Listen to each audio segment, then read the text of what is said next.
l'AFDCA appelle à un dialogue politique et social.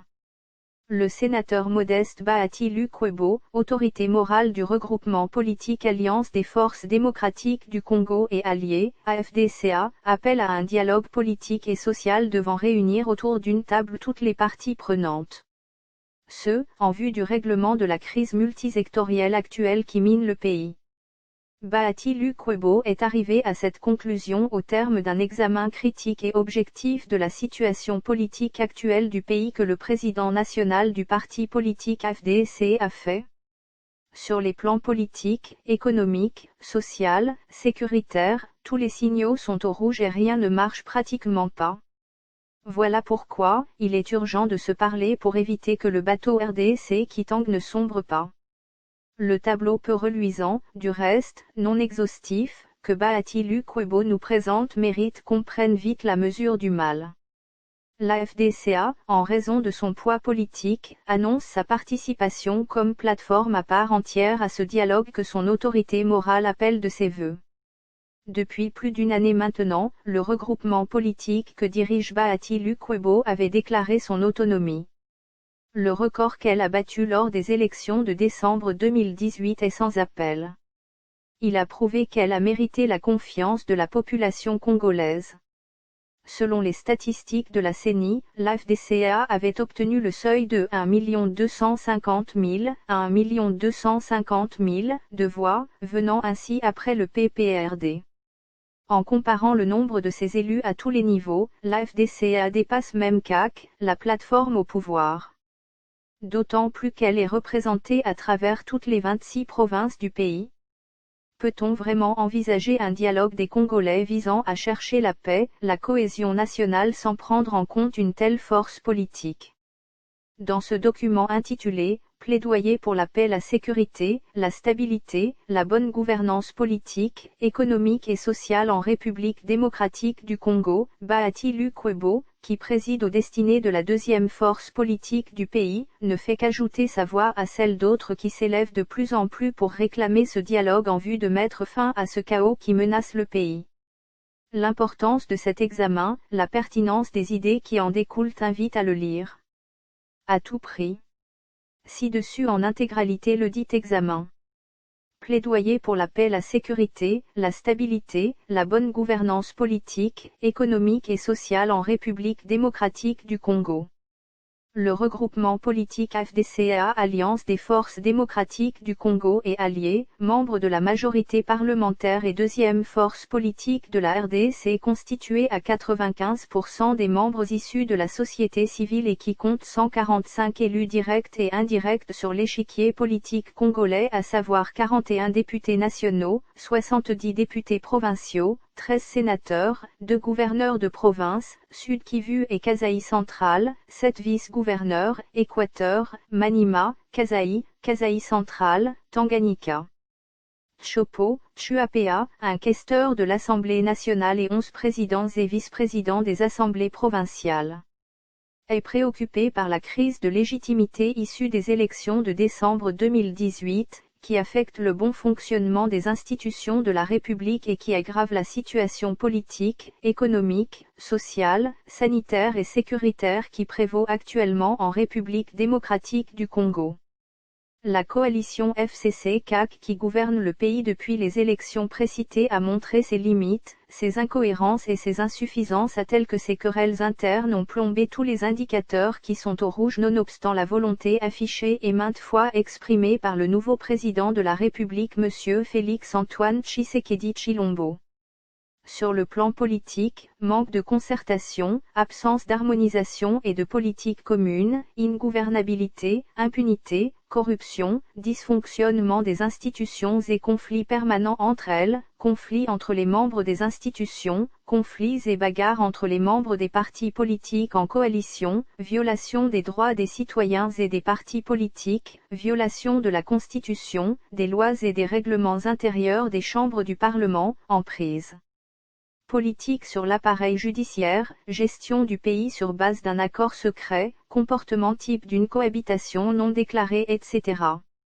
Le nouveau président de la République n'ayant pas la majorité au Parlement, il ne lui est pas facile de faire appliquer ses décisions.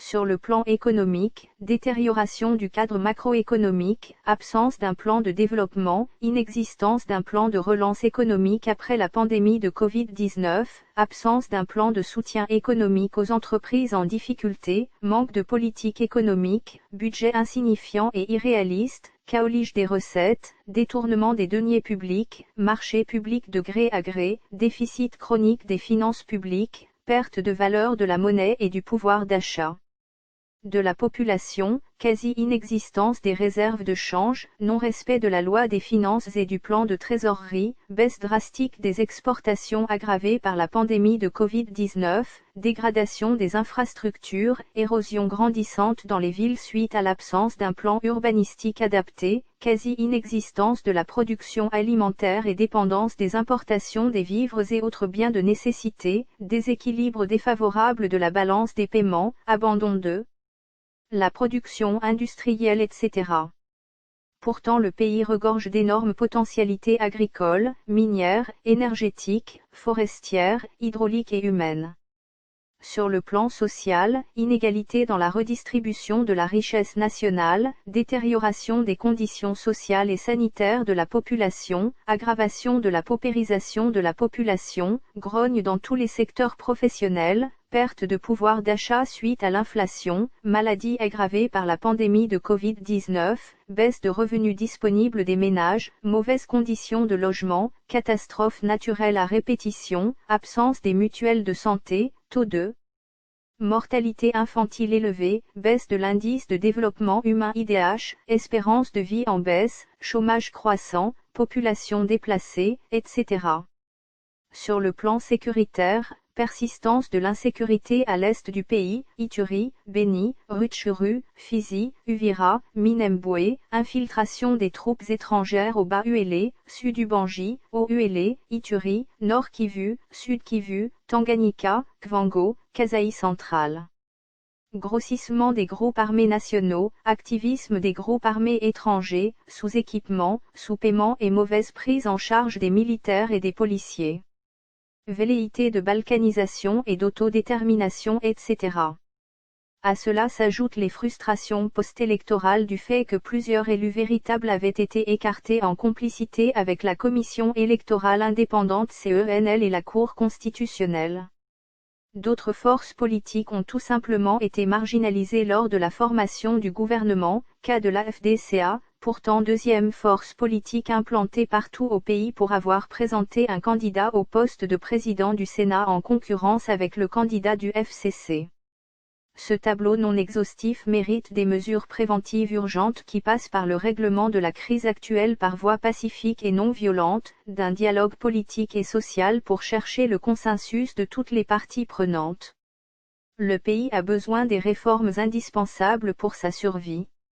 C'est pourquoi nous préconisons 1. Le rassemblement de toutes les forces en présence FCC, CAC, FDC/à l'AMUCA et société civile dans un forum pour un dialogue franc à l'issue duquel un consensus devrait se dégager sur les questions électorales, réformer la loi électorale, réformer et renouveler la CENI, mettre à jour le fichier électoral, la révision de quelques articles non verrouillés par la Constitution notamment ceux permettant le retour à l'élection présidentielle à 2 tours, l'acceptation de la double nationalité.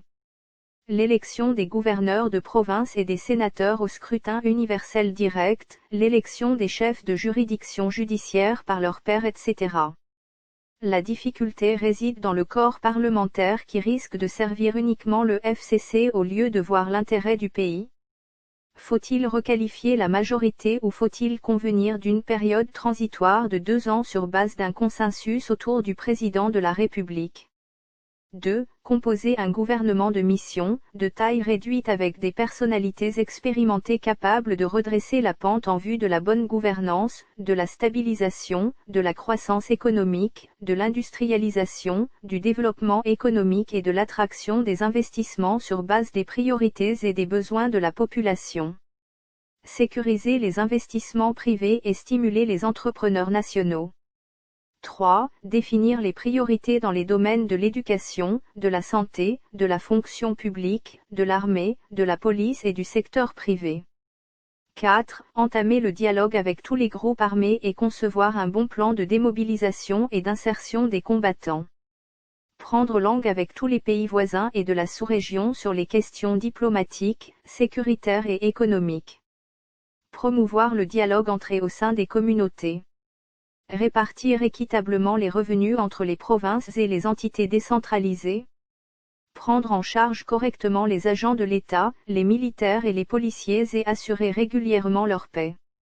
Réduire si pas éviter les frustrations dans la classe politique car parfois, source de l'insécurité en province. Pour y parvenir, la RDC a besoin d'un appui et d'un encadrement de ses amis au nombre desquels la Belgique, l'Union européenne, les États-Unis, l'Union africaine etc. Telle est la contribution de notre regroupement politique AFDCA quant à la voie de sortie de la crise actuelle en République démocratique du Congo. Le président national et autorité morale de l'AFDCA sénateur professeur Modeste Bahati Lukwebo. Source /mediacongo.net